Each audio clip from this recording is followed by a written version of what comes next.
Pemerintah mewajibkan campuran etanol 10% di BBM. Karena saya itu pecinta Motoba, coba kita bahas dampaknya buat Motoba. Pertama, etanol itu apa sih? Etanol itu merupakan alkohol etil, jenis alkohol yang biasanya ditemukan pada minuman beralkohol. Dan etanol yang diwajibkan oleh pemerintah ini adalah bioetanol. Etanol atau sejenis alkohol yang diproduksi dengan bahan organik seperti tebu, jagung, singkong, atau limbah pertanian. Nah, etanol itu dibagi jadi dua, yaitu anhidro dan hidrat. Yang biasa dipakai untuk bahan bakar itu yang anhidro, karena kadar airnya sangat rendah. Kemudian kita coba bahas kelebihan etanol ini dulu. Etanol bisa meningkatkan kadar oktan. Jadi kadar RON campuran bisa meningkat kalau digunakan dalam persentase tinggi. Etanol ini cocok banget buat mesin balap. Dan keunggulan utama yang bikin pemerintah mewajibkan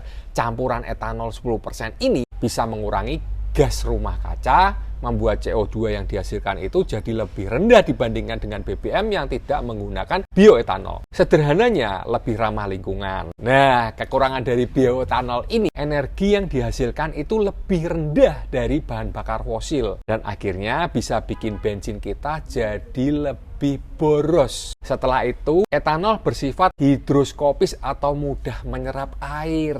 Hal ini bikin komponen-komponen tertentu dari mobil kita lebih rentan terhadap korosi. Seal, o-ring, selang, gasket yang terbuat dari karet alami atau beberapa elastomer lama dapat mengeras, membengkak, retak, atau kehilangan sealingnya. Sebenarnya mobil tahun 80 dan 90-an sudah ada komponennya kompatibel dengan BBM E10 ini. Daftar mobilnya bisa kita cek di web ini. Tapi web ini cuma nunjukin mobil yang rilis di Eropa.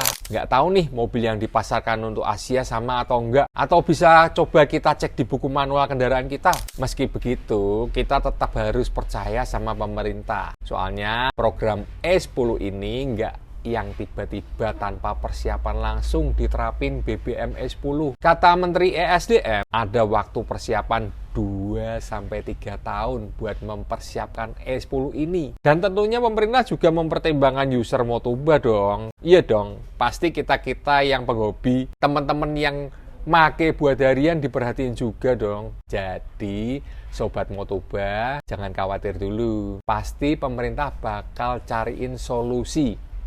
Hehehe.